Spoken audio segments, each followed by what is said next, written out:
नमस्कार विद्यार्थी मित्रांनो, स्टार अकॅडमी या यूट्यूब चॅनलवर तुम्हा सर्वांचे मनापासून सहर्ष स्वागत आहे। आजच्या या व्हिडिओमध्ये आपण मॅथचे काही प्रश्न बघणार आहोत। हे प्रश्न मला एका स्टुडंट्सने पाठवले आहे। तर बघा, पहिला प्रश्न आहे, रणवीर आणि शाहिदच्या वर्तमान वयाचे गुणोत्तर अनुक्रमे 5:6 आहे। 7 वर्षांनी हे गुणोत्तर अनुक्रमे 6:7 होईल। तर वर्षामध्ये रणवीरचे वर्तमान वय काय आहे? बघा, आजच्या वयाचे गुणोत्तर किती दिले आहे? आजचे वय समजा काय आहे? रणवीर आणि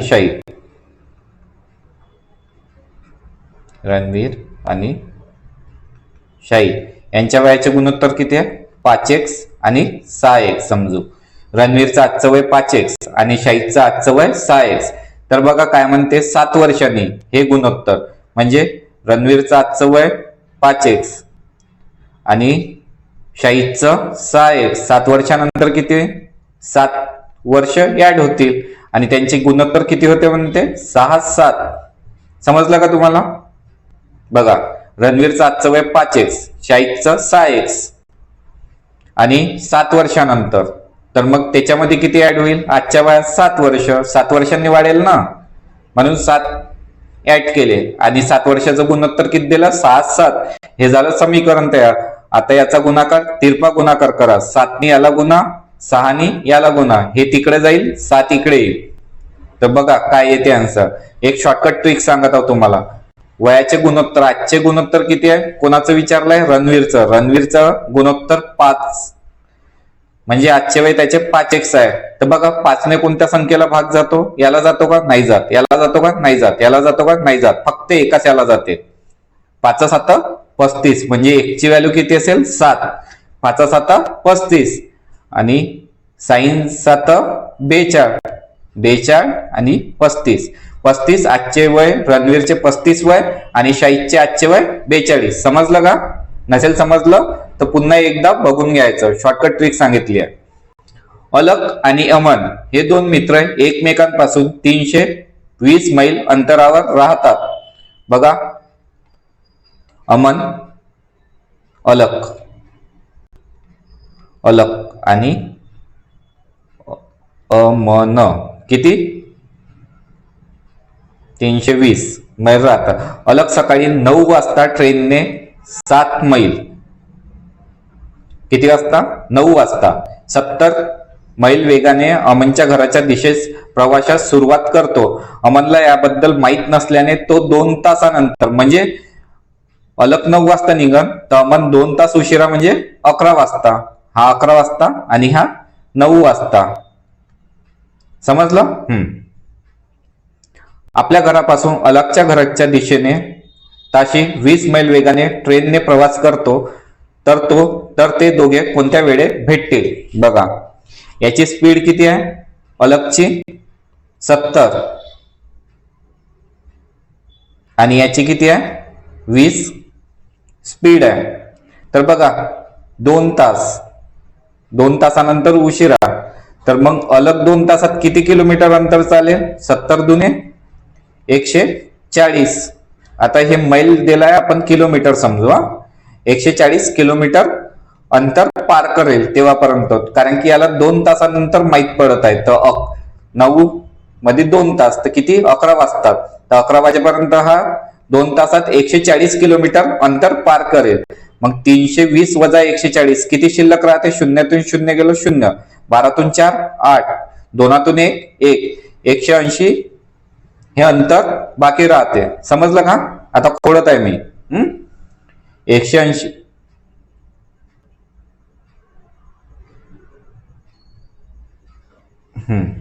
बघा किती शिल्लक राहिलं होतं? 180 किलोमीटर आता शिल्लक राहिलं होतं। आणि एकाची स्पीड किती आहे? 70 अलकची आणि अमनची 20।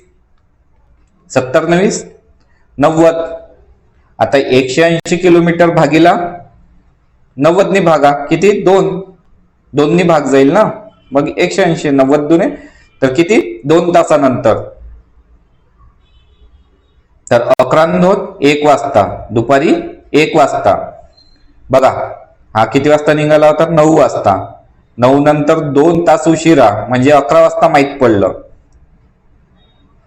मग 11 मध्ये 2 ऍड केले तर किती आलं 2 तासानंतर भेटतील. 11 मध्ये 2 ऍड केले तर 12 आणि 12 नंतर 1 तास, दुपारी 1 वाजता ते भेटतील. समजलं का? समजलं नसेल ना पुन्हा एकदा बघायचा व्हिडिओ, तुम्हाला दुसऱ्यांदा तरी समजूनच जाणार. शाळेमध्ये मुले आणि मुलांच्या संख्येचे गुणोत्तर. बघा मुले आणि मुली यांच्या संख्येचे गुणोत्तर किती आहे 3 आणि 2. आपण याला 300 समजू आणि याला 200 समजू.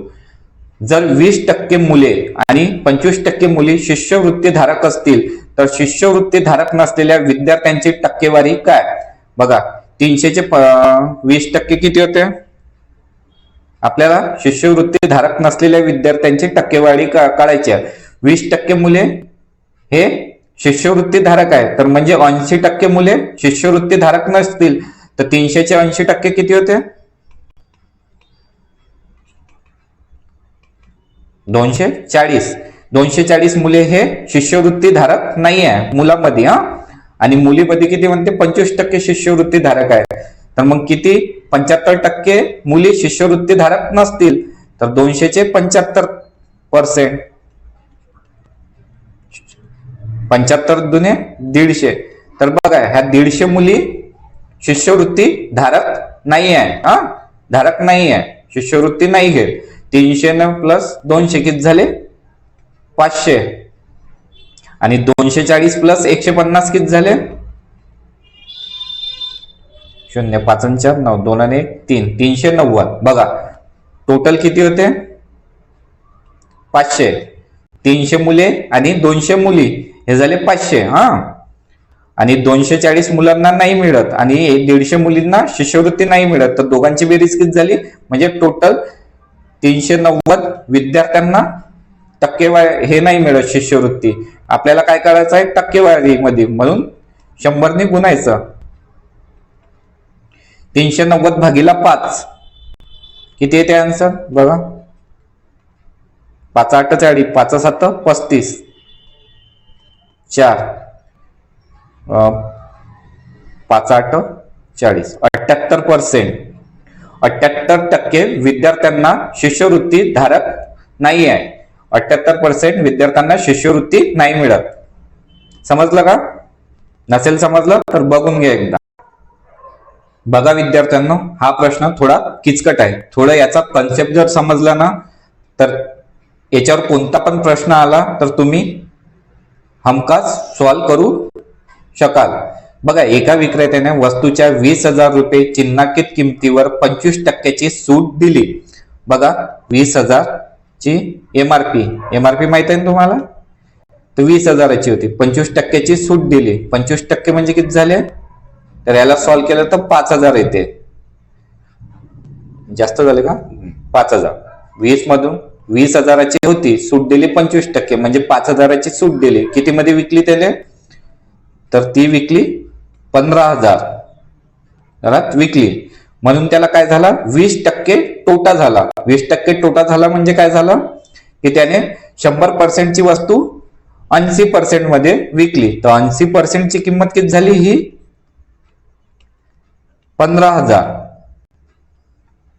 आणि 1% ची किती झाली मग 15,000 भागीला 80 म्हणजे 100% ची किती झाली 15,000 भागीला 80 गुणिला 100. समजला? 100% म्हणजे 15,000 भागीला 80 गुणिला 100. याला 100 न गुणलं म्हणून इकडे 100 न गुणायचं. 0 0 कॅन्सल. किती आलं 1.5 लाख. 1.5 लाख भागीला 8. तर याला सॉल्व्ह केलं तर किती येते? बघा किती येते 18,750. आता बघा तुम्हाला हा भागाकार यायला पाहिजे. हे भागाकार मी आता शिकवत नाही बसत, काय हे बेसिक गोष्ट आहे. ते शिकविल तर व्हिडिओ खूप लांब होणार. तर याला सॉल्व्ह केलं 18,750 किंमत आली. म्हणजे ती वस्तू कितीची होती ऍक्च्युअली, म्हणजे ती वस्तू होती 18,750 रुपयाची. पण त्याला काय म्हणते, वस्तूवर 450 रुपयाचा, त्या वस्तूची किंमत होती 18,750 रुपयाची. त्याची मूळ किंमत किती आली, 18,750. पण काय म्हणत आहे, वस्तूवर 450 रुपयाचा होण्यासाठी, म्हणजे याच्यावर 450 रुपयाचा नफा झाला पाहिजे. तर मग आपण काय करू, 450 रुपयांनी महाग विकू ही वस्तू. 5 5 0 हात चाला 1, 8 आणि 4 12 2 हात चाला. म्हणजे 18,750 ची वस्तू आपण 19,200 ला विकू, तेव्हाच आपल्याला 450 रुपयाचा नफा होईल. तर त्याने चिन्हांकित किमतीवर किती सूट द्यावी, म्हणजे त्याने 20,000वर किती सूट द्यावी, तर ती वस्तू तो 19,200 रुपयाला विकेल. तर बघा आता समजवतो तुम्हाला. बघा ही 20,000ची वस्तू आहे, तर त्याला 100% वर किती सूट देईल, की ती वस्तू 19,200 ची होईल. तर हे सॉल्व्ह करू. 0 0 कॅन्सल, किती जरायला 200 गुणिला 100 भागीला x, 19,200. आता हे 200 इथं येतं, किती इकडे जाईल भागीला 0 0 0 0 कॅन्सल. 92 18 याला सॉल्व्ह करा. 192 भागीला 2 किती येते, 92 18 किती उरतात, एक बेसक 12 96 येते. 100 वजा x बरोबर 96. तर x आपण तिकडे पाठवला,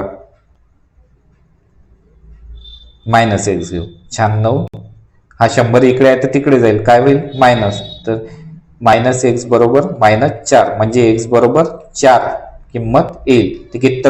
तर किती पर्सेंट सूट द्यावी लागेल, 4%ची. समजलं का?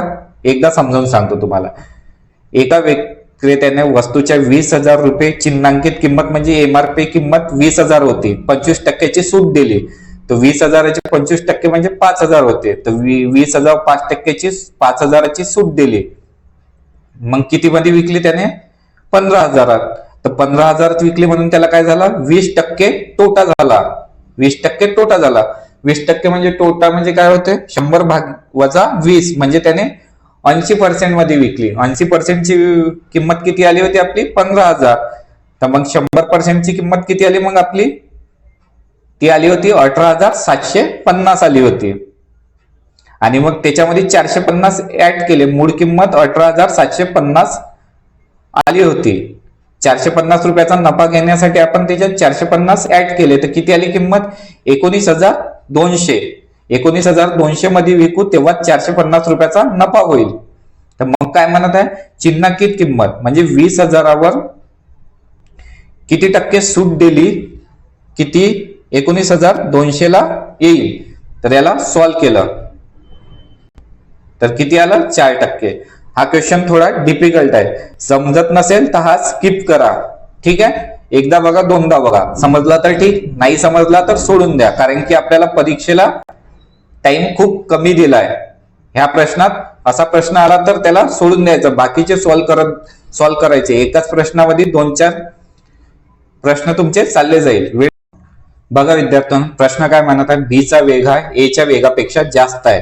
म्हणजे बी ची स्पीड ए च्या स्पीड पेक्षा जास्त आहे. बी जास्त आहे ए च्या स्पीड पेक्षा. ए आणि बी चा एकूण वेग, म्हणजे ए आणि बी ची एकूण स्पीड किती आहे, 7 किलोमीटर. ए द्वारे 4 तासात, ए 4 तास चालते आणि बी द्वारे 3 तास. ए 4 तास चालते आणि बी 3 तास चालते. तर दोघांनी मिळून कापलेले अंतर किती आहे, टोटल अंतर किती आहे, टोटल अंतर आहे 24 किलोमीटर. आता वेगचं सूत्र काय असते, अंतर भागीला